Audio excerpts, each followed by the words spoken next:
আসসালামু আলাইকুম। প্রিয় শিক্ষার্থীরা, তোমাদের কী অবস্থা? তোমরা যারা নটরডেম কলেজে লিখিত পরীক্ষায় উত্তীর্ণ হয়েছ, তোমাদের সবাইকে অভিনন্দন। তোমরা নটরডেম কলেজে ভর্তি হওয়ার জন্য একটি গুরুত্বপূর্ণ ধাপ অতিক্রম করে ফেলছো। এখন শুধু তোমাদের আর একটি ধাপ, সেটা হচ্ছে ভাইভা। আজকে তোমাদের মূলত আমি ভাইভা প্রস্তুতি নিয়েই কথা বলবো। তোমাদের ভাইভা প্রস্তুতি সম্পর্কে A to Z বিস্তারিত আলোচনা করব আজকের এই ভিডিওতে। আমি আজ তোমাদের সাথে আছি মুর্শিদুর রহমান রূপক, নটরডেম কলেজ 2022। এখন আসি ঠিক সময়ে যাওয়ার চেষ্টা করা। ঠিক সময়ে যাওয়ার চেষ্টা করা বলতে বোঝাচ্ছি, তোমরা যারা দূর দূরান্ত থেকে আসবে, তোমরা নির্দিষ্ট একটা জায়গায় থাকবে, নির্দিষ্ট একটা বা আত্মীয়র বাসায় থাকবে বা কোনো নটরডেম কলেজের আশেপাশে থাকবে। কিন্তু তোমাদেরকে অবশ্যই এটা মাথায় রাখতে হবে যে নটরডেম কলেজ ঢাকার জ্যাম সম্পর্কে। ঢাকাতে কিন্তু প্রচুর জ্যাম হয়। তুমি কিন্তু যদি নির্দিষ্ট সময়ে না যাও, নটরডেম কলেজ কিন্তু খুবই ডিসিপ্লিন মেনটেন করে চলে। তুমি যদি নির্দিষ্ট সময়ে না যাও, তাহলে কিন্তু তোমার ভাইভাটা মিস হয়ে যেতে পারে। তো এই বিষয়ে সবচেয়ে গুরুত্বপূর্ণ খেয়াল রাখবা তুমি যে ঠিক সময়ে যেন তুমি নটরডেম কলেজের ক্যাম্পাসে, তো তোমার নির্দিষ্ট যে রুম, নির্দিষ্ট যে কক্ষ, ওই কক্ষের সামনে উপস্থিত থাকা। আচ্ছা, এখন আসি আমরা প্রয়োজনীয় কাগজপত্র সম্পর্কে। প্রয়োজনীয় কাগজপত্রটা কিন্তু সবচেয়ে বেশি গুরুত্বপূর্ণ। নটরডেম কলেজ কর্তৃপক্ষ যে কাগজগুলো নিতে বলছে, ওই সবগুলো কাগজ তোমাকে সাথে করে রাখতে হবে এবং সবগুলো কাগজ খুবই গুরুত্বপূর্ণ। তুমি যদি সবগুলো কাগজ সাথে করে না নিয়ে যেতে পারো, তোমার এতদিনের পরিশ্রম সব কিছু কিন্তু বৃথা হয়ে যাবে। তো তুমি কি করবা? এই সব প্রয়োজনীয় কাগজপত্রগুলো একটা ফাইলে রেডি করে রাখবা। তো এই প্রয়োজনীয় কাগজপত্রগুলো কী কী? প্রথমে হচ্ছে তোমার কলেজের অ্যাডমিশনের প্রবেশপত্র, অর্থাৎ নটরডেম কলেজে ভর্তি পরীক্ষা দেওয়ার সময় যখন তুমি একটা অ্যাডমিট কার্ড নিয়েছিলে, ওই অ্যাডমিট কার্ডটা সাথে করে নিয়ে যেতে হবে। 2 নম্বর হচ্ছে এসএসসি পরীক্ষার মূল প্রবেশপত্র, অর্থাৎ তুমি যে এসএসসি পরীক্ষা দিয়েছো, ওই এসএসসি পরীক্ষার সময় যেটা মূল, নট ফটোকপি এবং কোনো কিছু, মূল যে পরীক্ষার মূল প্রবেশপত্রটা তোমাকে সাথে করে নিয়ে যেতে হবে। এবং এসএসসি পরীক্ষার মূল রেজিস্ট্রেশন কার্ড, মূল মানে হচ্ছে অরিজিনাল, মানে তোমার হচ্ছে ফটোকপি না, কোনো ধরনের কোনো কিছু না, দুটাই হচ্ছে অরিজিনালটা তোমাকে সাথে করে নিয়ে যেতে হবে। তারপর হচ্ছে এসএসসি পরীক্ষার ট্রান্সক্রিপ্ট। যেহেতু তোমরা এখনো ট্রান্সক্রিপ্ট পাও নাই, তোমাদের কলেজ স্কুল থেকে এখনো দেয় নাই, সেক্ষেত্রে তোমাকে মার্কশিটের যে ইন্টারনেট প্রিন্ট ফটোকপি, এটা হচ্ছে ওয়েব বেসড রেজাল্ট, অর্থাৎ ওয়েব বেসড রেজাল্টের থেকে যে একটা ফটোকপি পাও মার্কশিট সহ, কিন্তু ওইটা তোমাকে নিয়ে যেতে হবে। দ্বিতীয়ত হচ্ছে সহশিক্ষা কার্যক্রম। এটা হচ্ছে এক্সেপশনাল, এটা আমরা বলি তোমাদেরকে। সহশিক্ষা কার্যক্রমে যেমন এক্সট্রা কারিকুলার অ্যাক্টিভিটিস সার্টিফিকেট যদি তোমার থাকে, তুমি নিয়ে যাবা।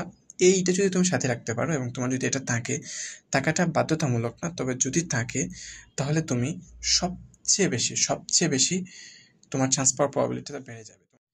আচ্ছা, এরপরে আসি মার্জিত ড্রেস সম্পর্কে। সবচেয়ে গুরুত্বপূর্ণ যে পয়েন্ট, যেটা দেখে হচ্ছে তোমারকে বিচার করবে আর কি। নটরডেম কলেজ মূলত ভাইভাটা নিবে তোমার হচ্ছে ম্যানারটা দেখার জন্য। তুমি লিখিত পরীক্ষা তো দিয়ে দিছো, প্রায় 90% কাজই তুমি শেষ করে ফেলছো। এখন তোমার ভাইভাটা নিবে হচ্ছে তোমার ম্যানারটা দেখার জন্য, তুমি নটরডেম কলেজে যে পড়বা সেটার জন্য তুমি যোগ্য কিনা, সেটা দেখার জন্যই মূলত নটরডেম কলেজ ভাইভাটা নিবে।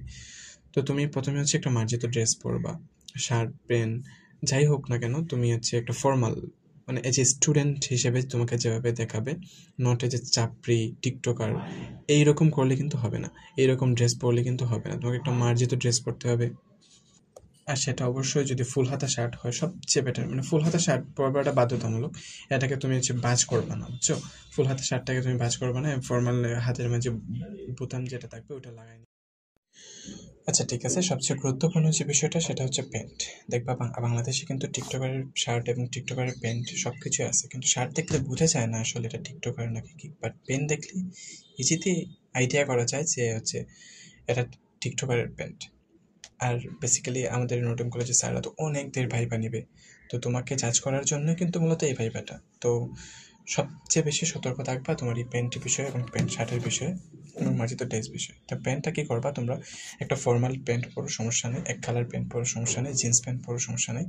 তুমি জিন্স প্যান্টটাকে অ্যাভয়েড করার চেষ্টা করবা, ক্যাবাটিন পরবা। জিন্স প্যান্ট পরলেও যেন এটাতে কাটা ছিঁড়া না থাকে, কোনো ডিজাইন না থাকে, একটা ফর্মাল থাকে, বেশি টাইট না থাকে, বেশি ফিটিং না থাকে, এরকম একটা প্যান্ট মানে পরার চেষ্টা করবা।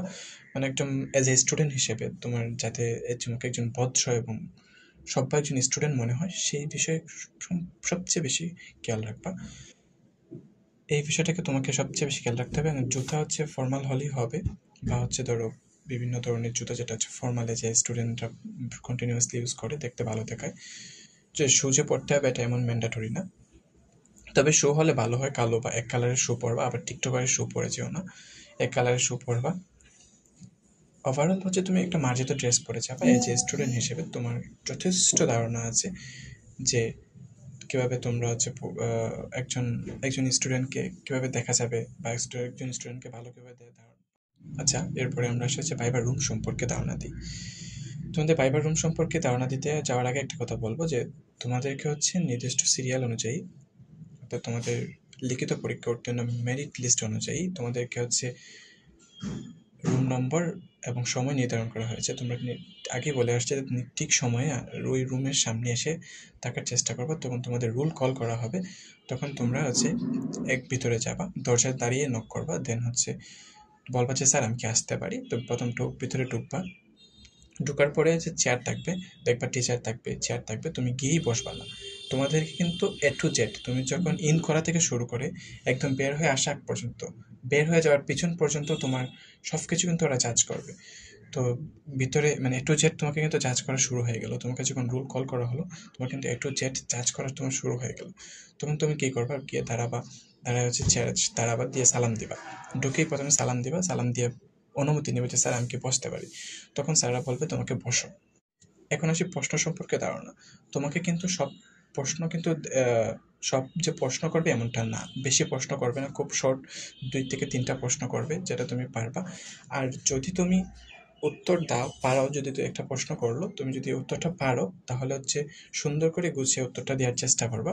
আর যদি না পারো অধিক পাণ্ডিত্য দেখাতে চেও না যে আমি এটা পারি না, বাট হচ্ছে কৌশলে চলে বলে কৌশলে বোঝাবো যে এটা আমি পারি কিন্তু এখন আমি মনে করতে পারতেছি না, এইটা করতে চেও না, ভুলেও ভাই এটা করতে চেও না। এটা করতে গেলে কিন্তু সবচেয়ে বেশি তোরাটা খাবা। এটা করতে যদি প্রশ্ন সম্পর্কে কোনো ধারণা নাই বা ধরো এই প্রশ্ন সম্পর্কে তুমি জানো না, খুব সহজে আনসার করে দিও স্যার এই প্রশ্নটা আমার জানা নেই। এরপরে আসে যে সবচেয়ে বেশি যে গুরুত্বপূর্ণ যে বিষয়টা, সেটা হচ্ছে নার্ভাস করার বিষয়। এই নার্ভাস করার বিষয়টা কিন্তু তোমাকে সবচেয়ে বেশি মানে সতর্ক রাখতে হবে, মানে মাথায় রাখতে হবে যে স্যার কখন নার্ভাস করে ফেলবে। যেমন এমন কিছু প্রশ্ন করবে তোমাকে নার্ভাস করার জন্য বা তোমাকে জাজ করার জন্য, সেটা হচ্ছে ফেসবুক আইডি কয়টা, এরকম প্রশ্ন করতে পারে। তারপর হচ্ছে রিলেশন কয়টা করছো, তারপর হচ্ছে তোমার কয়টা সিগারেট ব্র্যান্ডের নাম বলো, এই কয়টা সিগারেট ব্র্যান্ডের নাম বলো, এটা সম্পর্কে তোমার একটা ধারণা দিই। ধরো তুমি হচ্ছে জানো ভাই 20টা সিগারেট ব্র্যান্ডের নাম, তারপরে তুমি 10টা জানো বা তুমি জানো তুমি কয়েকটা জানো, কিন্তু এখন তোমাকে প্রশ্ন করছে যে কয়টা সিগারেট ব্র্যান্ডের নাম বলতে। এখন তুমি মনে মনে ভাবতেছো যে ভাই আমি তো স্যার যেহেতু প্রশ্ন করছে এটা যদি আমি না পড়ি তাহলে আমি কিন্তু মাইনাস মার্ক পেয়ে যাবো।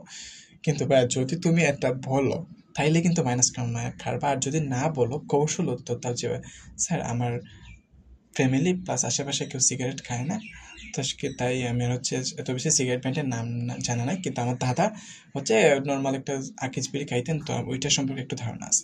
আর যদি না না বলো সেটা আরও বেশি বেটার, কিন্তু এই সম্পর্কে খুবই ধারণা রাখবা যে সিগারেট ব্র্যান্ডের নাম বললে তুমি যদি সব কিছু বলে দাও যে 10টা 12টা 10টা স্যার 10টা বলছে আমি আরও বেশি বাড়াইয়া ফেলি, তাই কিন্তু বা তুমি শেষ, তাই কিন্তু বা একদম মানে প্রচুর পরিমাণ মাইনাস মার্ক খাবে। কারণ নর্ডেম কলেজের যে সার্কুলারের নিচেই কিন্তু লিখে দিয়েছে যে সিগারেট ধূমপানকারীদের হচ্ছে আবেদন করার দরকার নেই। তো সেই বিষয়টাতে একটু ক্লিয়ার রাখবা। এরপর একটা প্রশ্ন করতে পারি তোমাকে নার্ভাস করার জন্য যে আশেপাশে মহিলা কলেজ কয়টা চিনো, মানে তুমি কতটা টাঙ্কি মারতে পারো, কতটা কি, এগুলো সম্পর্কে তোমাকে নার্ভাস করার জন্য তুমি জানো, তুমি এইগুলো সম্পর্কে খুব সতর্ক থাকবা। সবসময় আমি আগে বলছি, সবসময় তুমি মাইন্ডটাকে স্থির রাখবা যেন তোমাকে হচ্ছে স্যাররা মাইন্ড রাখবা যে তোমাকে স্যাররা জাজ করতেছে, তুমি ওইভাবে প্রশ্নের উত্তর দিবা। হ্যাঁ, সবশেষে বলি বেস্ট অফ লাক তোমাদের জন্য, তোমাদের যেন এই ভাইভাটা, তোমার এই স্বপ্নের ভাইভাটা সম্পূর্ণভাবে কমপ্লিট করতে পারো, সেই দোয়া করি এবং তোমাদের জন্য অনেক অনেক শুভকামনা।